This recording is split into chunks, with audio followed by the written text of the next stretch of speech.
A double zigzag is an uncommon three-wave corrective structure labeled as a WXY with inside wave W and inside wave Y a simple zigzag structure. So a 5-wave move in wave A, a 3-wave corrective structure in B, and a 5-wave move in wave C.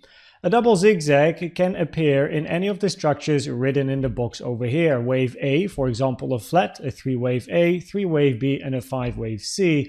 In a wave B, in a wave X, in a wave 2 or a wave 4. Now it has to be said that in an impulsive structure for wave 2 and 4, a double zigzag is commonly a sharp corrective structure, so you expect a deep retracement when you count a WXY double zigzag. Then you have a triangle, and in a triangle, wave C or D tends to be the more complex wave structure, which means it has a higher probability of being a double or possibly even a triple zigzag. And then we have a leading or an ending diagonal. When we look at the internal targets for a WXY, the most common target area for your wave Y is between the 1 and the 1.236 trend-based fib extension taken from the start to the end of W to the end of your wave X.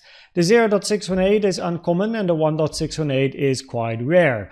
Wave X in a double zigzag should not hit the 0.7. If it does, it significantly reduces the probabilities for a double zigzag, and the 0.7 fib is taken from the start to the end of wave W. A minimum target in a double zigzag is wave Y ending at least after the high or the low of your wave W. A side note is that if we have a triangle in wave X, the target for your wave Y is going to change.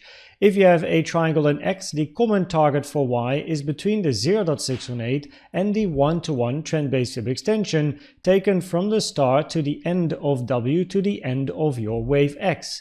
The 1 to the 1.618 is now an uncommon/rare target area, but again, the minimum target for a double zigzag wave Y is to move above or below the wave W. When we compare wave X with wave W in time, we take a Fib-time from the start to the end of wave W and then double click here.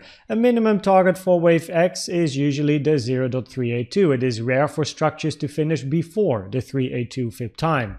If wave X continues the range and is going to reach the 6 Fib-time, that is the moment where probabilities start to decrease for this structure to be a wave X.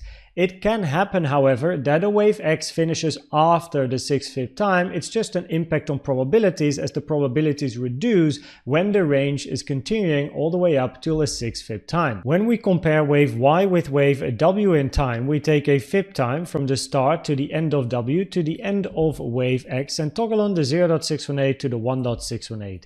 This is your common target area for your wave Y. Of course, it can finish before the 618 or after the 1.618, but that is uncommon. The volume of a double zigzag is quite interesting because wave A and C inside wave W and inside wave Y are impulsive structures, and wave B in W, wave X and wave B in Y are corrective structures. So therefore the volume can be quite messy, as in wave A you expect the volume to move up, in B moving down, in wave C moving up again, where we know that wave C's do like to end on a high amount of volume as well. Then we have a wave X, which is a move down on the volume again. Then we have another wave A moving up, B moving down, and finally a wave C moving up again, where also wave C inside wave Y can end on a high amount of volume.